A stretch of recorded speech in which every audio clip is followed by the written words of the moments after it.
We were moving on to the stomp, weren't we? Yes, I think it's time to talk about the stomp. It's uh, Mm-hmm. it's very controversial, a little more controversial than I feel like it should be. I I feel think that's like fair. I think breaking it down at the end of the day, Sabonis, fell to the floor. Maybe he didn't need to. Um, and I think he knew what he was doing. He was trying to grab Draymond to stop him, right? And Draymond knew this clearly. And then instead of just falling over or whatever, he just stomped on his chest or his ab or his ribs or whatever, right? And then got ejected for it. Um, I've seen people. I don't know. I see a lot of people trying to defend it, but it's just kind of like a bad like defense. It's like, yeah, well, like he deserves it. Okay, Yeah. Well, let's put it like this way. yeah, you The break it the down a little Warriors better. the Warriors had the chance to be the victims. Draymond Green had the chance to have the case against Sabonis, and he ruined it. Sabonis flopped to the floor. Watch the replay. People at home, don't argue with me. Watch the replay. He fell to the floor. That's part of the game too. Flopping, unfortunately, fell to the floor. He had Draymond's leg kind of locked into his arms. Draymond's trying to run back down the floor, no doubt. And with his balance off, there was a good chance that he was going to make contact with Sabonis with his foot in some manner or trip. And tripping would have been the smart thing. That would have been if you were going to purposefully do something, tripping would have been the smart thing. Everybody was posting the clip of Dylan Brooks having his leg held by Chris Middleton. Brooks fell, got the foul called. They had their little like bickering afterwards, but boom, there it was. It worked out in the favor as it should be.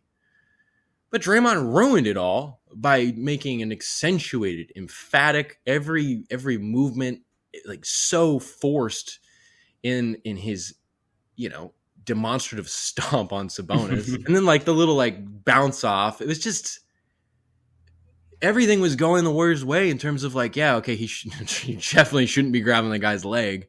Um and it just got ruined by the fact that he stepped on him and stomped on him. Like, I don't want to use Adrian Wojnarowski's words. I mean, he stomped on him. And the penalties came out. Flagrant one for Sabonis, rightfully so. I think it was Flagrant just two a ejection. technical. I think it was just a tech on Sabonis. Okay, well, the requisite penalties came out. Boom. It's just like, I guess my point is like, you dumbass, you did not have to stomp on him. Like, if I was Draymond's like little Jiminy Cricket, I would be like, like the voice in his head. It's a little Jiminy Cricket, sounds weird, but like I'd be like, what, you dumbass? Everything was in your favor at that point. You could have gotten all the sympathy in the world, and you just blew it. And I think in terms of defense, like, like his teammate, like Steph Curry was like, yeah, like, I don't know what you're supposed to do when someone grabs your leg. It's like, dude, I can tell you what you shouldn't do. Klay Thompson kind of said the same thing. He's like, that's not cool. You can't grab a guy's leg. And it's like Klay still went on and was like, well, I'm not saying that what Draymond did was right. It's like, well, what are you saying? Yeah, exactly. Domas wasn't right in doing what he did. Draymond was definitely not right in doing what he did. That's not the way to respond. And I just think that's the way it is. Yeah, and now did you see Draymond's having, because Sabonis is having X-rays for his chest or ribs or wherever he got stepped on or stomped on, and then it came out that Draymond's coming out and he's gonna have X-rays for his ankle because it's sore now after the incident, and just like, bro, like, I don't know. He's just kind of pissing me off. He knows what he's doing too, and he like reposted to his story like the incident. He's like, it's just a clean basketball play.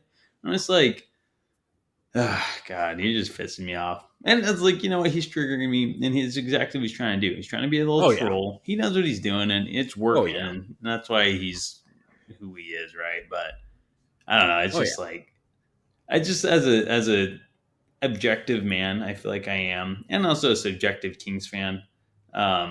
It's just like, come on, like he clearly stomped on them. Whether Sabonis held him or not, because some people are like, well, he was just trying to cover his face, and maybe he was. I think he was. I think he knew what he was doing. and trying to hold him down. And at the same time, like he shouldn't have held him down. Like, sorry, I didn't see Sabonis when Draymond fell on Sabonis in game one at the end of the game. I didn't see Sabonis get up and fucking sucker punch Draymond in the face after that or something. You know, it wasn't like Draymond was doing the same shit all series so far. And so he does this and he gets a stomp to the chest. So it's just inexcusable. And I don't even know whether it's this much of a debate on it. I don't know. It's frustrating. I find it annoying.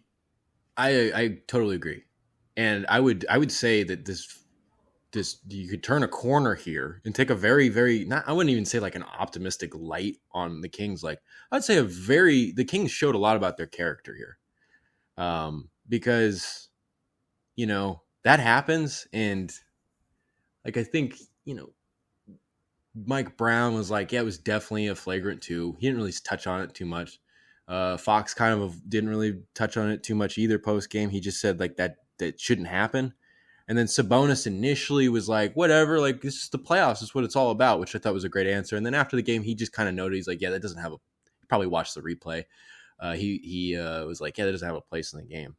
Other than that, the Kings have they've focused on the task at hand. And it's like what you said there. Like Draymond knows what he's doing. He's trying to instigate stuff. So it's therefore very important that the Kings not get their feathers, fluffed up here. And, after the Trey Lyles, Brooke Lopez kerfuffle, I was critical of Lyles in that situation because I'm like, let it go, like whatever, And I was worried that like, especially, and I didn't really think about it coming into the series, but it's like, you have that kind of instance where, I do get the argument that it's like, it was nice to see the Kings stand up for each other. I totally see that side, but it was like, you can't react that way. So I think knowing that and seeing the way the Kings have reacted, and maybe it's because they're winning, but the way that they have reacted with this, the way that they've kind of just kept their eye on the target, or at least that's how it seems. I just think that deserves a bunch of praise. I just think that that's a sign of maturity. And I think that's credit to Mike Brown, but it's also credit to just the way that Sabonis and Fox are talking about it. I mean, like they know they all saw what we saw. They experienced what we experienced. But their eyes are down the road. And I think that's one of the biggest takeaways here is how the Kings have responded to this, because they could get irked. They could essentially feed into what Green's doing, and they haven't. And also wrote about it in the recap. It's like, talk about responsiveness. I mean, like when Draymond was firing up the crowd, egging it all on, and everybody's kind of started fearing stuff. Like, what's going to happen here? Like, this is getting crazy. And one of the biggest things was like, how are each team going to respond? I thought the Warriors would be fine. Like the Warriors would experience it. They'd probably honestly kind of get a little invigorated. I was really worried. Like, what are the Kings going to do? Are they going to start swinging for the fences or just kind of have the emotions get the best of them? No issue. They closed out the game. Like we said earlier, they were, again, the better team in the final 4 minutes of the game. And I just think that is something that, because I think you're right. Like everybody's kind of overblowing this. It's a big, not overblowing it, because what Draymond did was ridiculous. And I'm personally a big Draymond fan. People probably hate me for that, but it was ridiculous. But the thing is that I think that's the main takeaway that people should be taking away, because it's just like that just feeds into the whole like, oh, we gotta watch game 3, but it's just like, man, the Kings. I'm very impressed with the way the Kings comported themselves during and in the aftermath of that. Yeah, and I think especially after that incident, it's like the Kings, you kind of have to win this game, and it could affect the series, the winner of that game. Like Draymond, he was ejected, so it's like, okay, that's already, you're up one off of that.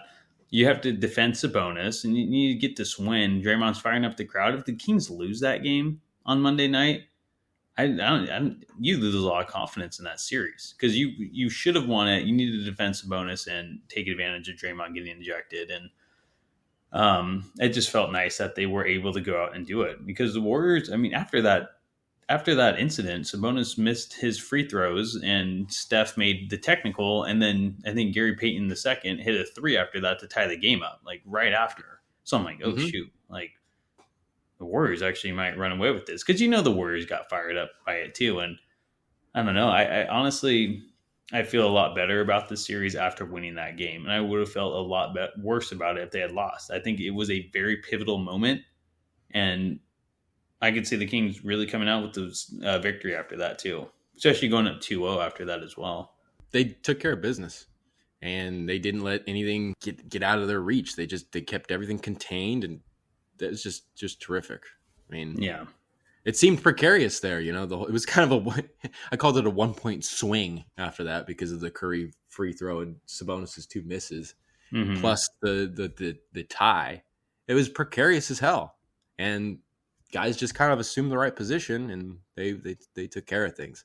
It makes for good entertainment, I guess, if everybody wants to focus on the stomp itself, who was right, who was wrong. But man, the way the Kings handled that, I think, is the big takeaway. That was pretty cool.